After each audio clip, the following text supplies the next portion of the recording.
Cześć, tu Ewa. W tej części postaram się wytłumaczyć Wam, jak umieszczać okucia w złożeniu, ustawiać ich położenie i wybierać odpowiednie konfiguracje. Powinniście wiedzieć, że Woodwork for Inventor używa ujednoliconej biblioteki elementów znormalizowanych, których używamy najczęściej. Dodatkowo możemy tworzyć własne, szczególne elementy. Biblioteka zawiera również narzędzie do automatycznego umieszczania okuć w modelu. Różne elementy mogą być pozycjonowane na różne sposoby. Zwykle musimy zdefiniować bok łączonych części i odległość od krawędzi. W tym celu definiuje się płaszczyznę, na której będą znajdować się środki elementów. Dla większości maszyn odległość między otworami powinna być wielokrotnością 32 mm. Przejdźmy teraz do naszego biurka.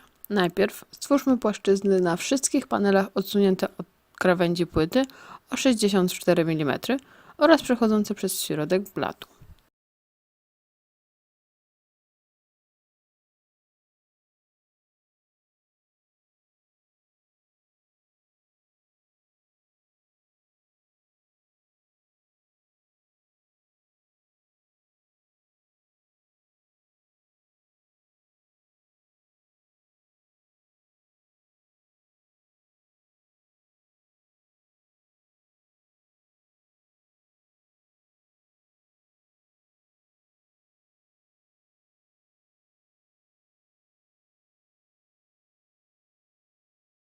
W froncie szuflady stwórzmy płaszczyzny pozwalające nam na wstawienie uchwytu.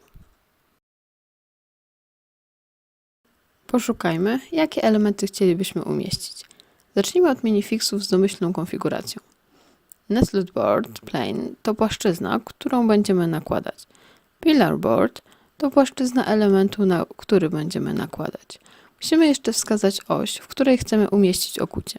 W podobny sposób umieścimy minifixy w pozostałych elementach.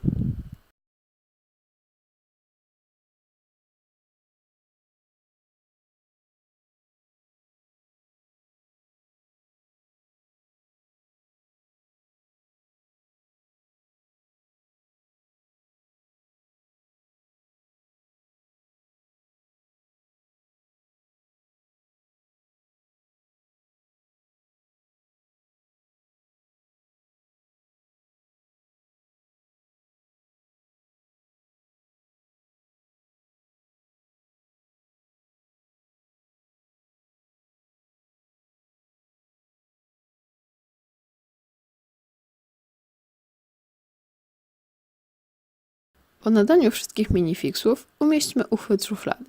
W tym celu wybierzmy z biblioteki uchwyt w domyślnej konfiguracji i dodajmy go do naszego frontu, wskazując odpowiednie płaszczyzny.